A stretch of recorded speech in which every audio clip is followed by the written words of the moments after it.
Hello, everyone, and again, welcome to If I Can, You Can talk show. Today, I am so happy to be back on. I am your host, Deborah Philbert, today, and today I want to say a welcome to our viewers in Africa, the USA, France, Canada, Korea, England, Spain, Dominica, Jamaica, St. Vincent, St. Martin, Antigua, and the beautiful islands of the Caribbean who is joining us today. And I also want to thank everyone who comes on live every week, who support us on If I Can, You Can Talk show. I want to say thank you for the likes and the share. And when you come on and share, and you just continue to sharing it because every week we have great topics, great people, co-hosts who comes on and share their story with you. So just continue to share. Also, we are streaming via Facebook Live, YouTube, Imagine TV, Roku, and Lagare Bryan. Also, on 50 other states right now.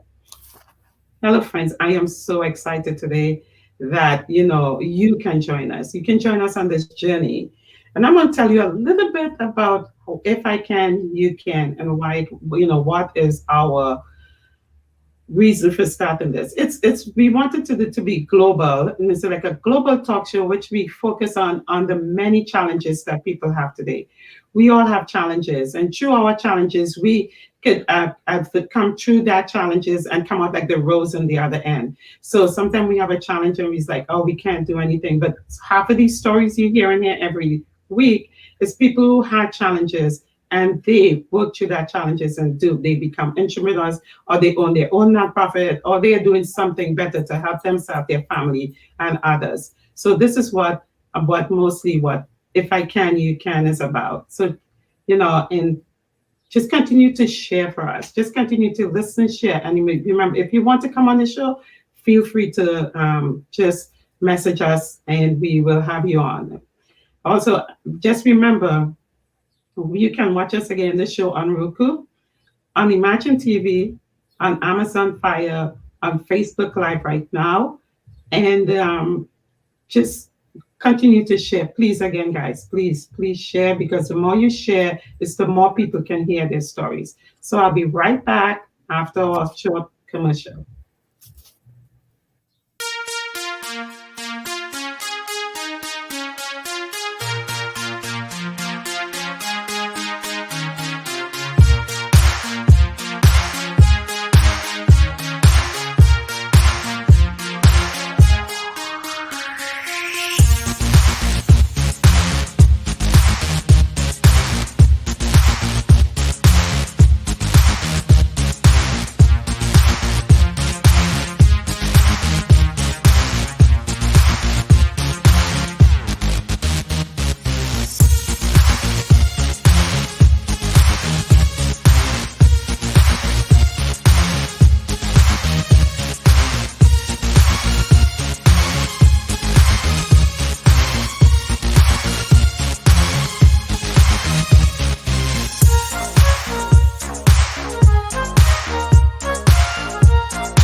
Hello and welcome back. Today we have our guest, Kisha Walker, and she's an outreach coordinator for the Institute of Quality Education. And she is a native of Indiana and a supportive, compassionate mother of 6 and grandmother of 5. Kisha, welcome. One of the things, the first thing we do on this show when we come in, and the thing about it for If I Can, You Can, what it is, we share our stories. And because our stories is When we share a story, we don't know who else is going through the same story that we have, and how you can impact them. So first, before we go into the show itself, I would like you to share your story with our fans all over the world today. Greetings. Thank you so much for having me today. I appreciate your invitation. What a wonderful show. My story, if I can be brief. So I am a mom of 6, and I'm actually also, my husband actually died suddenly. So it was literally here today, gone tomorrow. And when he passed away, I didn't realize the strait I was in. He had actually, he did everything in our household. He coordinated everything. He planned our events. He made sure our bills were paid on time. Even though I worked, he was the organizer of our lives. And so when he passed away suddenly, it was of meningitis. Um, that left me in a very, very bad position because, again, I did work, but outside the home, but I did not, have any experience organizing the types of things that he did for our lives. He was more of a, he did 100. He was 100% on everything that he did. So that included life insurance, our bills, just day to day things. Like, he did a lot of the handling of it, and so I had to learn some of the basics. Really, it was really basics to just organizing our bills, to organizing the children's schooling, and different aspects of our lives. It was actually, I didn't have experience doing any of it. Let's put it that way. So at that place in my life, I did not have, I had no direction. I really felt like I had lost direction. I had lost a part of myself when he passed away. And so what I began to do is, help our children, of course, through that time. We had, 6 children, and then myself, in my grieving process. But one thing that I did is that I took note of everything, all the issues that I was having. And I thought to myself, surely I can't be the only one going through this, with the loss of a spouse, a sudden death of a loved one in the home like that. It's a good thing that I did not have to worry about finances. I didn't have to worry about anything like that because, again, he had all of that together. But the emotional aspect of everything, and then what I did not know, is what impacted us the most. So what I did was I actually continued my education at that point. So I continued my education. I took courses in the basics. I know that sounds really rudimentary, but I did. I took courses in the basic things, life skills. And, and it made me a better parent. It made me a better mom. It made me a better house, caregiver, provider, and just, made me aware of a lot of things that I did not have a clue about, in life. And so that's a little bit of my story. And you know what, Kisha, when I first met you, I know we met on a nonprofit group on Facebook. And you asked me, because I too have a nonprofit and we deal with kids. And one thing I like when you talked about, and this is the reason why I asked you on the show, because how many other women out there who went through, probably going through the same thing that you went through, but they can see how you went through that, but you still pushed on and educate yourself, and now are doing great things around America, around the world, you can say, helping others or helping kids. One thing I love about you, you told me about your kids and the special needs, because sometimes we may have parents out there who are going through this. Their husbands or their spouse passed away, or the helper who they have helping them, and they have kids with special needs, and that's close to my heart, because kids with special needs is a lot of work. It's a lot. But I love when you told me, it's the way how you broke it down, how you enjoyed all your kids with their special needs, how you end up working it out, that how I can say this, how you identify all their needs, but you work with them individually. And I know it has mothers out there, because we have a lot of mothers out there who have kids with special needs. So they'll be listening in just what you did because I know all your kids are successful right now in whatever field they are in. So can you just expand a little bit on that for me?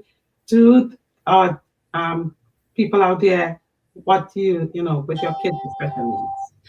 Absolutely. So, one thing that I made a point of doing, not only did I educate myself just on the life skills, going back to school and actually being educated on a trade and being educated in a field that I'm passionate about, but I also had to take time to learn my children. And the way that, I begin to understand them is, each child is a world. If we look at it like that, when you're impacting, because you hear the story or you hear the saying, I think Bishop Jake said it first, you don't know who you're raising. And so I had that in my mind the whole time. And what I had to do was learn them. And as I learned their personalities, I also learned their gifts. As I learned their weaknesses, I also begin to learn their strengths. So to give you an idea of what I mean, I know that I have two of my children are very empathetic. And so they are empaths. They really feel for people, and they really like to, talk to people, make sure people around them are okay. One of them is more of he's more of a feeler. And so he's going to approach you in a personal way, or he's going to get in your personal space. And I love that about him. This particular one has visual spatial memory, that is off the charts. But, he does have some needs in some other areas, and that makes him, I think, when we are able to see our strengths and our weaknesses like that, it makes us very versatile to be able to, help people in different areas of their life. And so I try to focus on helping them to stay in remembrance of the places where they need help, but also, bolstering and, strengthening those places where they're really strong. I do have a creative that is enormously, I've got two creatives actually. Both of my daughters are creatives. Actually, all of my children are creatives, but both of my daughters are immensely talented in different ways. So my oldest daughter is a musician. And when I say that, she has taught herself to play multiple instruments. She sings and she writes music. And so, there are things in there. It's almost like you don't want to touch because you don't want to mess it up, but she's immensely talented in that way. I do have a daughter that's also a creative. She not only dances and sings, but she writes. She has actually written, she's a published author. She is 16 years old. She wrote her first book when she was 13. And she started her first business when she was 13. And so with this type of level of creativity, it's almost like, I know that I really didn't have anything to do with that. I know that I'm a creative person. I sing, I write, but you really don't have anything to do with that. That's kind of God there, you don't want to touch God's space, and so, right now she's working on her fourth book. Good job. We'll publish it, when we get done. And then so. That is awesome that, you will be able to identify their strengths. And that's what I tell people. First thing you got to identify is what your strength, your weakness, what you like, and you can work with people. And I love this book that I do. It's the Gallup Challenge, the Gallup Strength, know your strength. And that's one of the books I always recommend for somebody to use, especially learning what strengths and weaknesses you have. And that's how you can identify how you can work with people. And that's one of the things when we spoke, I loved it. I'm like, wow, a mother of 6 could identify each one of their strengths, because we have kids, yes, and they all have different, and it's tough because I was a single mom. I know you were a single mom too, but then I had to identify. I have a son who has dyslexia, and I had a daughter who's so super talented. Then I have another one who is like more, she's like timid, we would say, or she's different. They're all different. So it's kind of, you got to work as a mom, and that's a lot of work when you have to do it on your own. So you know what? I commend you for doing that, and I commend you for all the other things you did, being a mom, a single mom with 6 kids. That's a lot. That's a lot. So, and I hope out there, our Facebook friends, our people who are looking all over the world, you can see how even though you have kids with different strengths, different weaknesses, different personalities, they can always come out to do something good. And you know, what thing is about the 16-year-old, right? Who's writing a book. The thing about the next week, we have a 14-year-old coming on who started his own business during COVID. And that is what I want you to expand your 16-year-old, because we have, you know, it has a thing now.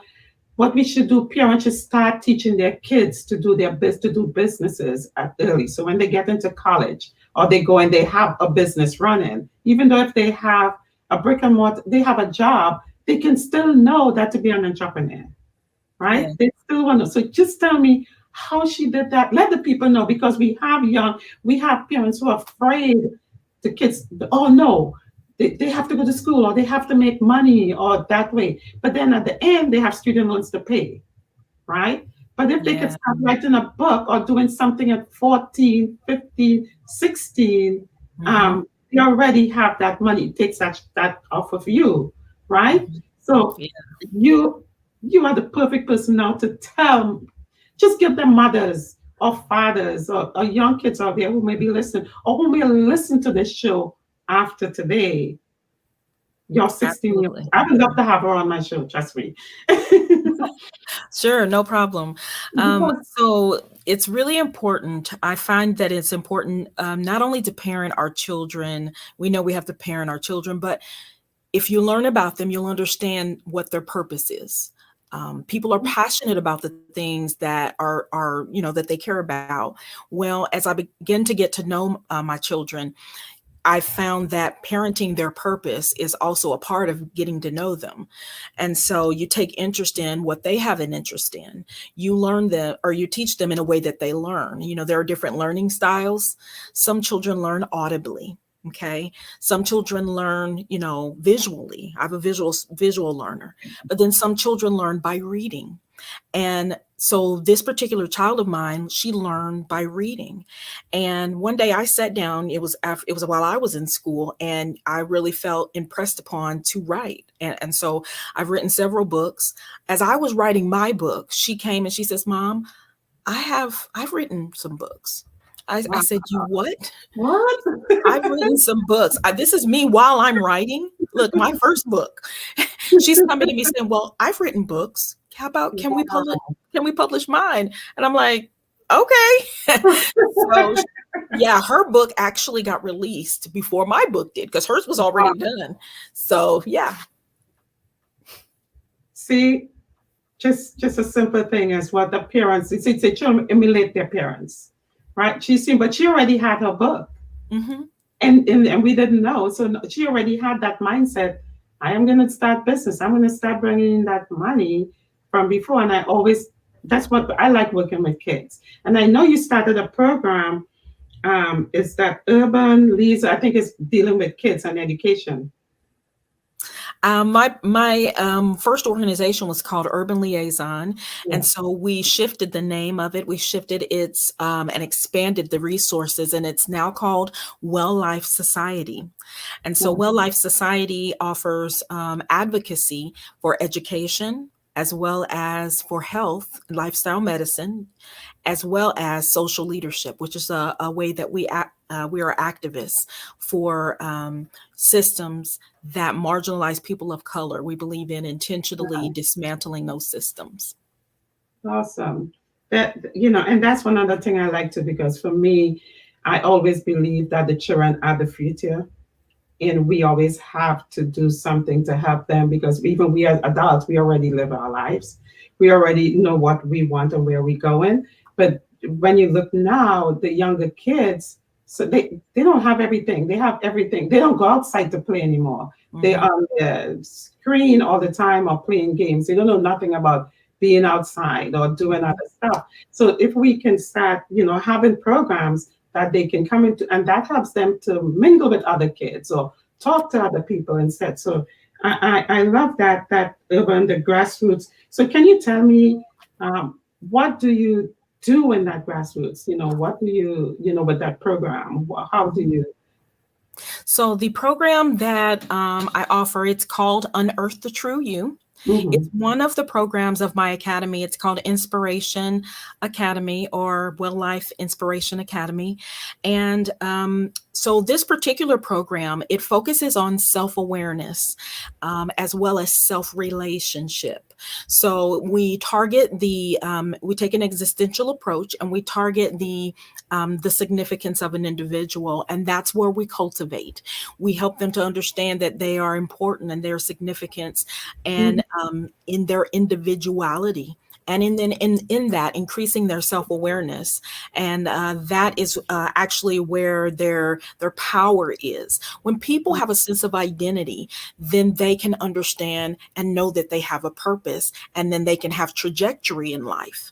But it's when that, it seems as though, why am I here? What is my purpose? When people are lost, it's almost like they feel lost. When people are lost in that way, it's hard to for some people, it's hard for them to grasp reality. It's Yeah, hard for them to connect with people.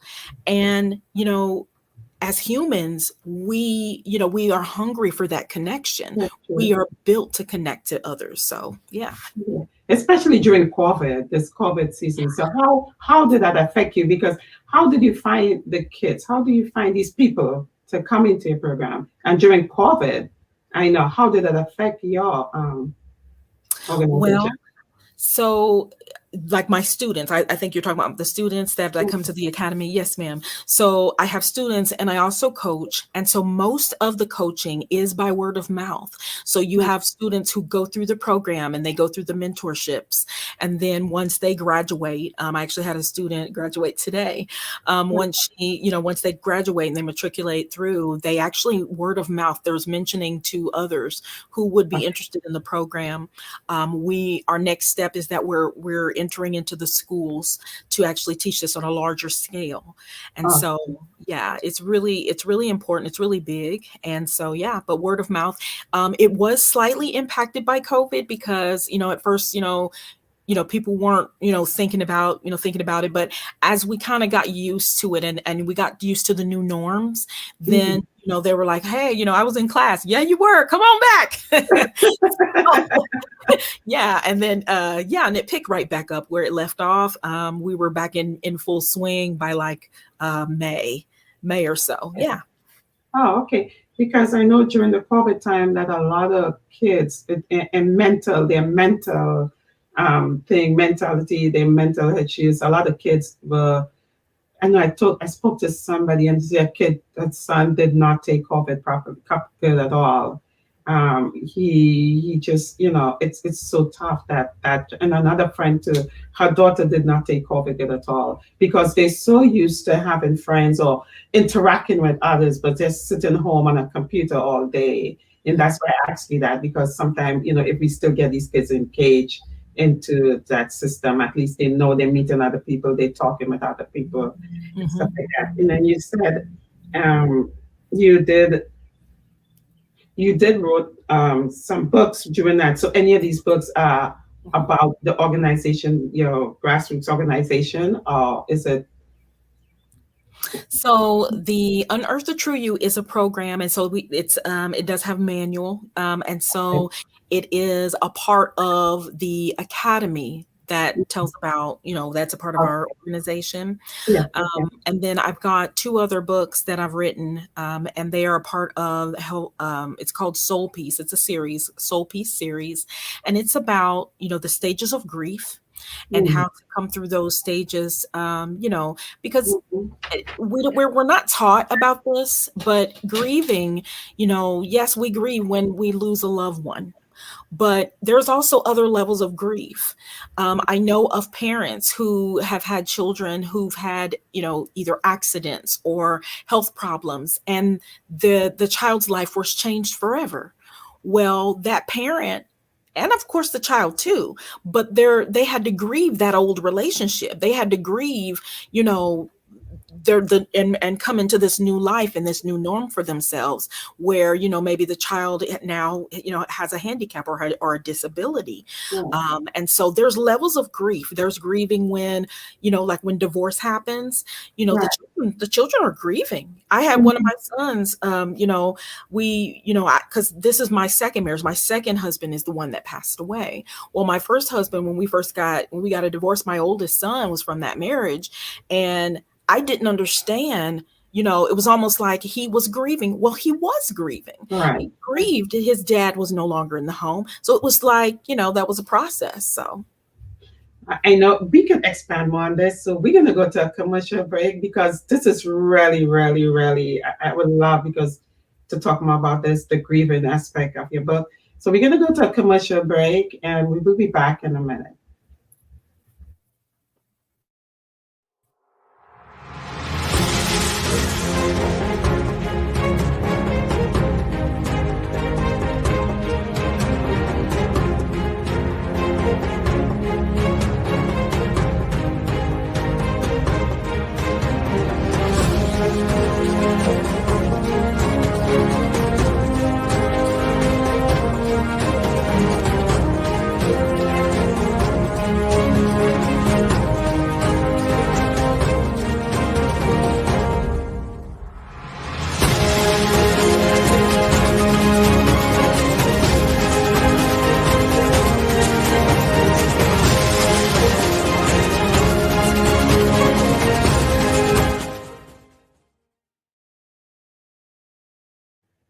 Okay, welcome back to our Facebook friends and people around the world. Today we are speaking with Kisha Walker. She's an outreach coordinator for the Institute for Quality Education. And we were just speaking about grief. She wrote a book on unearthing the true you, and so we made that the topic today. And talking about grief, I could identify with that. And when my husband passed away, my kids were pretty young. And I didn't understand. That sent me the spiral route because I didn't understand what it is and what my kids are grieving about. Because my youngest she was 6 or 7. The older one, they were teenagers. The oldest was like 14, the middle one like 11, and the youngest was like 7, less than 7, 5 or 6. So I could understand, and that made me now hearing you talk about it. I didn't really take it in that sense. So I went my own spiral route and not thinking about it, but having to raise 3 kids without their father. And sometimes I realized that, whoa, you talking about that. Some of the things I'm looking at now, it's like, oh, they miss their dad. yeah, They didn't have that dad. And not even I didn't remarry, but they miss their dad, that figure in their life. yeah. And to this day, it seems that they're still grieving, right? Because they had an uncle just passed away. And that looking back at it now, and that day when we heard he died from COVID, it went back to me. And I'm like, wow, because my oldest, you can see it. And she started talking about daddy and daddy and daddy and dad. And when she went back, they buried them in the same area. So she could have go back. And because we moved from New York to Georgia. So it's years they haven't gone back. That's like 15. Yeah, about 15 years ago. Right. So she didn't get to. So just expand more because you saying that now, it just brings me back to like, did I really grieve enough? Yeah. Did my kids really grieve enough? Wow. Are we still grieving? Some of the things I saw my kids did, I didn't think about it, that I should have put them into some counseling or get somebody to talk about it because I wasn't in that space. Right. Exactly. So, yeah, I mean, it didn't happen immediately. I just want to say that it didn't happen immediately because, I mean, there are stages to it, there's stages to the grieving process. And, the 5 stages, I believe they're like bargaining, there's anger, I know that. there's, where, you're not accepting it. So it's denial. And so you have these different stages that you're going through, and it's not easy. Each child, for me, and now I'm just going to talk about myself in that first area, when you first get there, I mean, you're in shock. You're in shock. And for me, at first I didn't even want my children to talk about it. We just had to keep going, which isn't healthy, because at some point you're gonna, it's gonna happen. That's true, So yeah. And then, but yeah, there are different types of grieving. So I noticed in paying attention to my children, my oldest son, he grieved when me and my first husband, his dad, divorced. So there was a level of grief that he experienced in that. And I still see the Mhm. impact of that today. My son is 28. Wow. I still see the impact of that even today. And then with my second husband, who is, dad to all, all my other children and stepdad to him, it's like, when he passed away, he was a very pivotal, part. He played a very pivotal part in their lives. The problem with, and I realize it's not a problem, but we don't own up to the needs that we have during the Good. process of grieving. Mhm. We don't own up to, I'm hurting and I really can't go to work today. Yeah.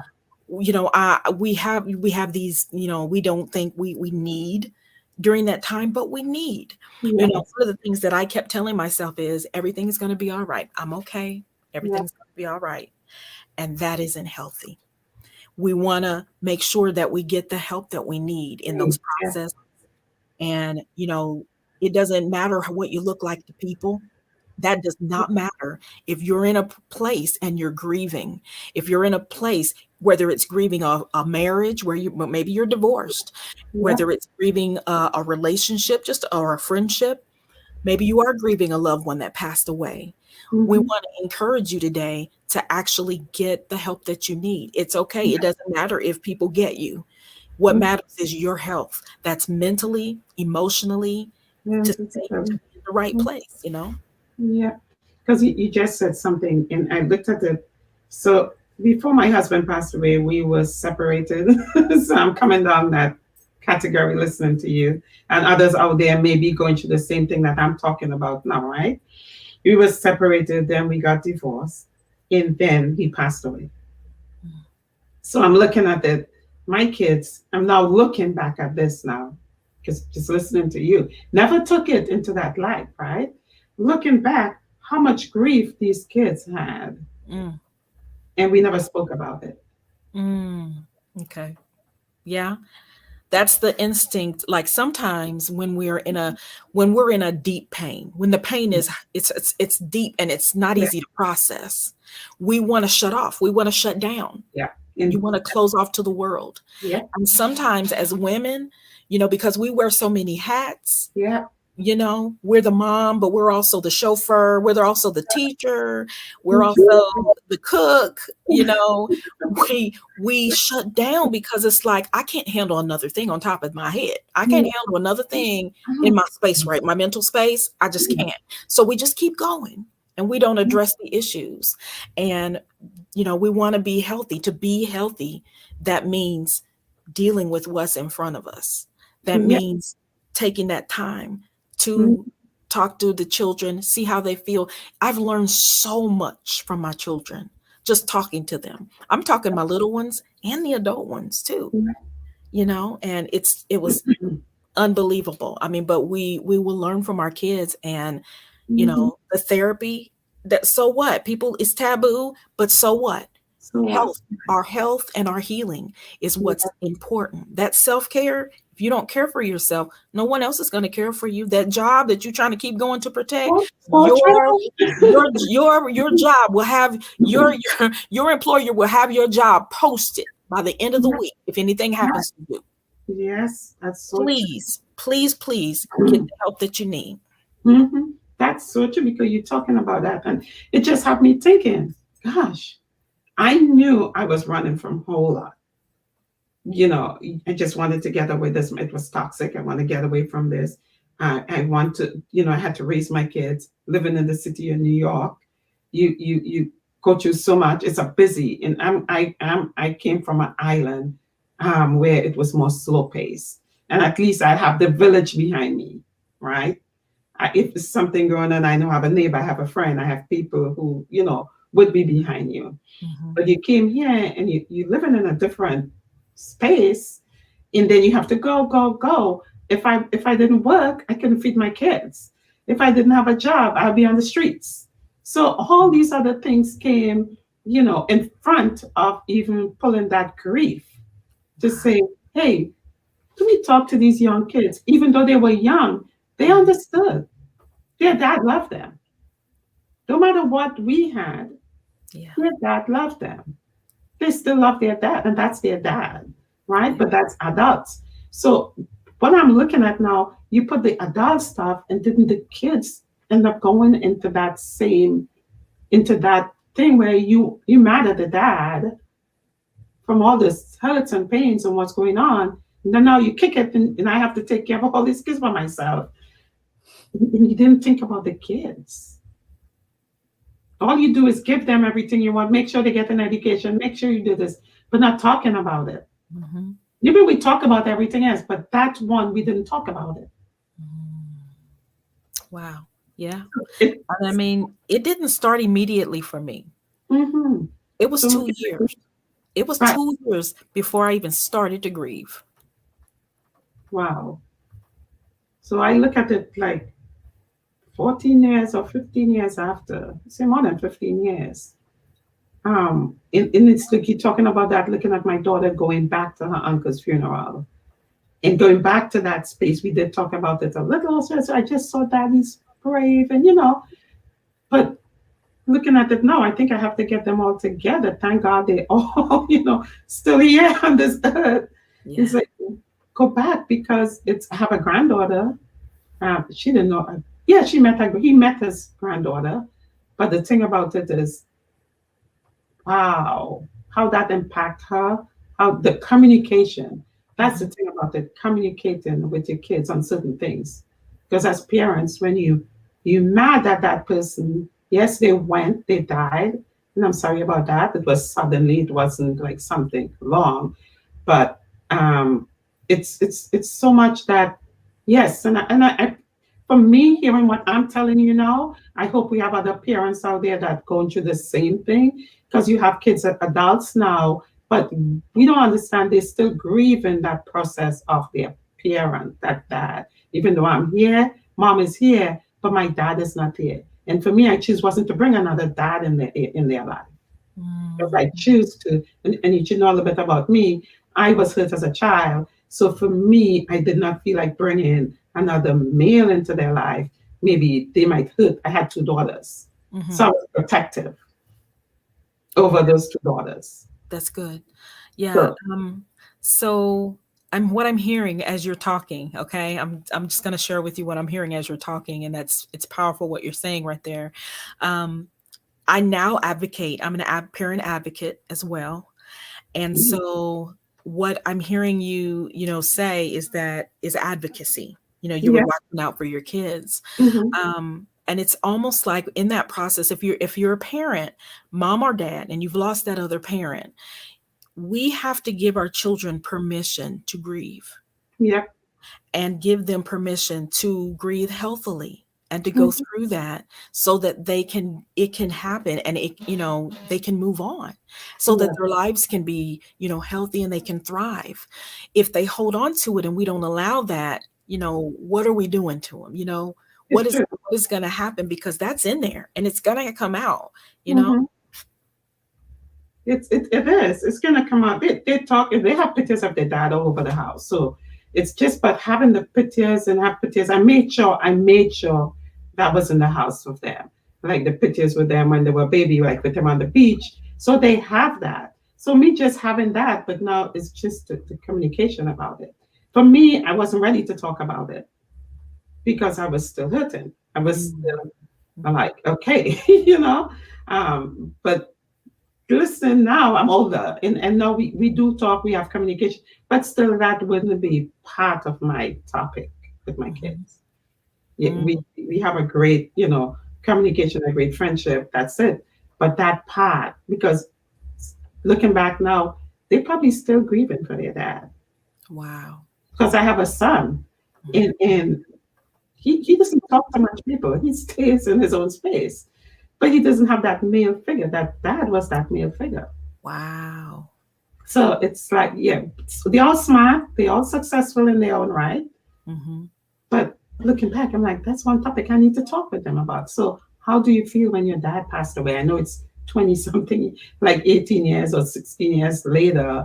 But how did you feel? How did you? and maybe opening up that, and others out there, you're hearing us talking now about grief and not talking to your kids about grief. And maybe you be like me, who held it back because I had my own reason why I was doing it, right?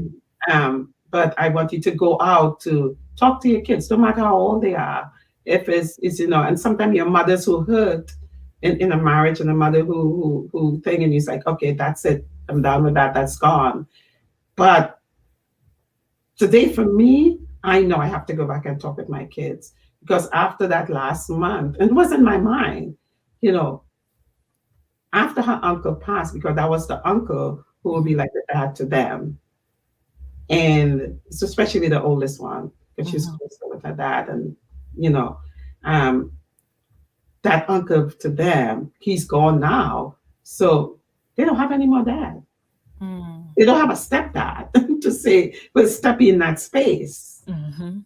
You know, they Wow. have uncles, but that's not their somebody who come like a father to them. Yeah, wow, you said something again. So, even when that grieving process is happening, or, when we start to allow it to happen the way we need to, um, here's something that I notice. When we're grieving, we don't immediately start when the person dies, especially when the person is a high impact person, a person that's really close to us in our lives. But what'll happen is, and you said it, it reminded me of this. I had this conversation with my pastor about a month ago. When we lose someone really close to us, the grieving will for that person will begin at that next funeral. Yes. That next funeral, when we get there, we're gonna remember, oh my gosh, my Mimi died. Oh my Mhm. gosh. And it's like you almost are coming face to face with the reality Yes. that that loved one is gone. And it's like, whoa. And so, exactly that, when you said that, I remember a time when all my boys, in which I have three older boys, I have an older set of three and a younger set of three. My older three, it's like my husband passed the December of 2008. Well, Wow. in June of 2009, 6 months to the day, my father passed, and Wow. it was sudden. And so when that happened, that's when I noticed that my older three sons, they actually began to grieve at my father's funeral. Wow. Because, yeah. And so it was like, wow. And I paid attention to that. And it was like, wow. Yeah. Wow. But we have to allow ourselves, and in parents, we have to allow our children to grieve. I have to And agree.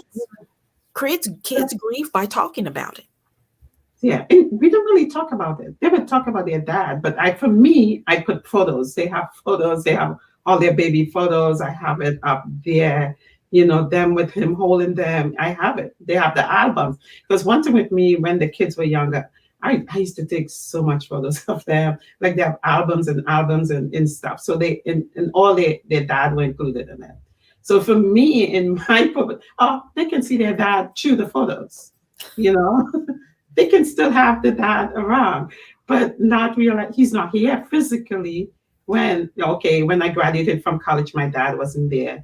When they graduate from what achievement they made, and like their dad's not there. But the photo is not. That's not what they want. Mm. They want that closure. Yeah, they need that closure. They need that closure. So even for them to move on in life, move on to some, because it's come like that trust. Hmm. They're not going to trust. They're not going to trust. So it's moving down in life. And I'm looking back and I'm looking at the pattern. I'm like, yes, they're successful. They all have their own field and they're successful, smart kids. One thing is that father who passed away, their Yeah. grandmother who passed away, or their uncle who passed away, on their side. Hmm. The father's side, really. On my side, my mother is still alive. The aunts and uncle and stuff is still alive. And they really didn't know my great grandmother, that side of that family. But the ones who are close to them, who they're close with on my side, is still alive, right? And my brothers are still alive. So It's like they still have that, but looking back now, that's their dad. So now their dad family is the one who is transitioning. Mm. So what I'm looking at now, it's just coming to me after that funeral because my daughter took 2 weeks and went to New York, Mm-hmm. right, to help with that. So now I'm like, we came back and we didn't have that conversation. Mm. We did not have that conversation. Yeah, it's needed. And now I'm like, wow, she's Yeah. talking about grief. You see how God works stuff, right? Let me tell you. I always say God has a sense of humor. He God is like, and you know what? I'm like, God, you know how to do stuff. You know when, and I think now is the right time because they also have another aunt who's really sick from COVID and it's going on a whole lot.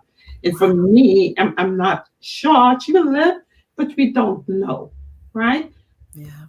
But the thing about it is, if that one, that's another one. Mm. So, yeah, and a lot of their dad came up during that time too, because my sister-in-law is talking about, that's a brother-in-law, or he took my husband, and it's like all these little stuff that came in, and now talking about, because I'm like, okay, I'm fine, my kids are fine, but it's not me, but the kids, even though they're older, they still miss their dad. They They have to. still miss that communication with their dad. He would take them on road trips. He would do all these stuff with them, even if I don't go, but he's there with them. Especially my youngest one. Yeah, it's another thing I want to just important to kind of insert this in here. You know what grief can do? If we don't address grief or trauma even, Hmm. it can halt brain building. Yeah. It can halt that place in the brain that helps to absorb information, Hmm. that place that holds memory, It's true. and that place that helps to navigate stress. Hmm. Yeah. It's true. And you said that. For me, it took me 40 something years to talk about my abuse. And I knew that it was holding me back. But I couldn't talk about it because we grew up in a place where young ladies must be seen and heard, and it's not something you spoke about. Wow. It's not something you speak about, right? Because you'll be that bad child. But for me, when I start, this show started because of that. And that's why I have people sharing their story because I shared my story. So during the show, people are going to hear more about me and my story. Yes. So that's why I started the show. To get people coming, just tell your story because you just impact me about grief. Mm. Now I'm going to have a little sit with my kids, have over dinner or something, or we have a glass of wine. They're all adults, and talk about it Yeah. Yeah. That's awesome. because it holds me back in so many things or places in your life. It really holds you back. Hmm. And you know what, Kisha, I want to say thank you. And we could carry this on a lot I more. know. Um, but I want to say, God, I love my Father. You are such an amazing God because you, as always say, you have a sense of humor. You know how to push stuff in. You know how to push that button. And I want to say thank you for coming on, and at least God put us together through our Facebook group. Yes. and Yes, it did. and he did, and looking at the stories and your kids, and I would love your daughter to come on to talk about her book. I have another entrepreneur coming on, 14-year-old next month. But I love it when kids could come on and enlighten adults and say, hey, you can do this too. And so I would love you before we end the show to just tell your audience, just put a little word out there, tell them how they can find you about your nonprofit or your what you do. And I'm so thank you very Absolutely. much.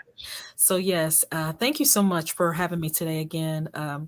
And so, if you would like to get in contact with me, my organization is called Well Life Society.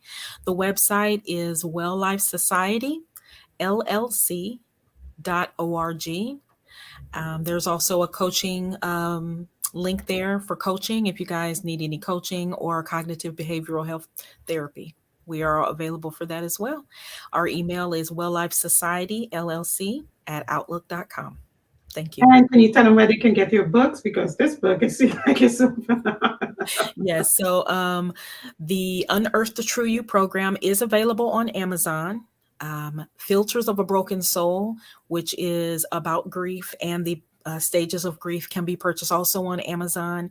And there is the second book in the Soul Peace series, which also talks about self-relating and getting out of that place of grief and the hold of grief. It's called Exodus from Oppression. That is also available on Amazon. Okay, thank you, thank you, thank you. And to our Facebook friends and family, I know we are getting down to that last minute and we are about to finish the show. So I want to say, guys, thank you guys for having us again today. And we are going to see you on next Saturday. Just get your kids out, bring your kids out to watch us because we have a young entrepreneur coming on, teenager, 14 years old, who started his own business during the COVID. And this is going to be an inspiration for kids all around the world to see that you can start your own business too. So I want to say thank you again for all the people who are looking. And I want to say see you again next week and goodbye.